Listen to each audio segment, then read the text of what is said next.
শীতের পালং শাক এটি খুবই পুষ্টি সমৃদ্ধ একটা শাক। দেহ ঠান্ডা ও স্নিগ্ধ রাখতে এই শাকের কোনো জুড়ি নেই। আর আমাদের তো খুবই পছন্দের একটা শাক, আমাদের বাসায় সবাই খেতে পছন্দ করে এই শাকটা। এই শাক ভাজা করে খাওয়া যায়, মাছের ঝোল তো অসাধারণ মজার হয়। আজকে রান্না করে নিব পালং শাকের ঝোল। দেশি কই মাছ দিয়ে আমি এই শাকটা আজকে রেঁধে নিব। হ্যালো, আসসালামু আলাইকুম এভরিওয়ান, ওয়েলকাম জানাচ্ছি আমার এই কিচেনে। এই যে পালং শাক নিয়ে নিয়েছি, সাথে অন্য সব উপকরণও নিয়ে নিয়েছি রান্না করার জন্য। একটা প্যান বসিয়ে তেল দিয়ে পেঁয়াজ কুচি দিয়ে দিলাম। এখানে মনে রাখতে হবে পালং শাকের তেলটা একটু পরিমাণে বেশিই দিতে হয়। বিশেষ করে পালং শাকের ঝোলে আমি তেলের পরিমাণটা একটু বেশিই দিই। এটা আমার শাশুড়ি মা শিখিয়ে দিয়েছেন আমাদের।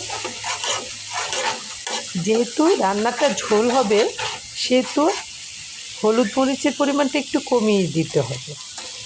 আর এখানে হলুদ, মরিচ, আদা রসুন পেস্ট সহ ধনিয়া, লবণ আর কাঁচা জিরার গুঁড়ো দিয়ে দিলাম। দিয়ে মশলাটা ভালোভাবে কষিয়ে নিয়েছি। এখন আমি কষানো মশলার উপর ধুয়ে রাখা কই মাছগুলি দিয়ে একটু রেঁধে নিব। ঢেকে রান্না করে নিয়েছি। মাছ রান্নার পর আমি পরিমাণ করে ঝোল দিয়ে দিয়েছি। তরকারিটা যেহেতু ঝোল হবে, সেহেতু ঝোলের পরিমাণটা একটু বাড়িয়ে দিতে হবে। ঝোলটা বলক এসে গেলে আমি পালং শাকগুলি দিয়ে নেড়ে চেড়ে ঝোলের সাথে মিশিয়ে দিচ্ছি এবং চুলার আঁচটা একটু বাড়িয়ে দিতে হবে এই পর্যায়ে। এখন আমি ফালি করে রাখা কাঁচামরিচও দিয়ে দিলাম। এই যে তরকারি বলক উঠে গেছে। আসলে প্রতিটা তরকারি খুব যত্ন করে রান্না করে নিতে হয়। দেখা গেছে যে প্রত্যেকটা স্টেপগুলি ঠিকমতো ফলো করলে তরকারি এমনিতেই মজার হয়ে যায়।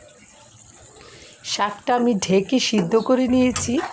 শাকটা বেশিক্ষণ চুলায় রাখা যাবে না।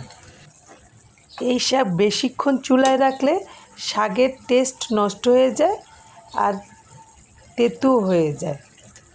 আসলে প্রতিটা জিনিসই খেয়াল করে রেঁধে নিতে হয়। আবার কালার তো নষ্ট হয়ে যায়, বেশিক্ষণ তো সবুজ শাক রাখা যায়ই না। পালং শাক খেতে পছন্দ করলে এভাবে ঝোল রেঁধে খেয়ে দেখবেন। আশা করি ভালো লাগবে আপনাদের কাছে। ভালো থাকবেন সবাই।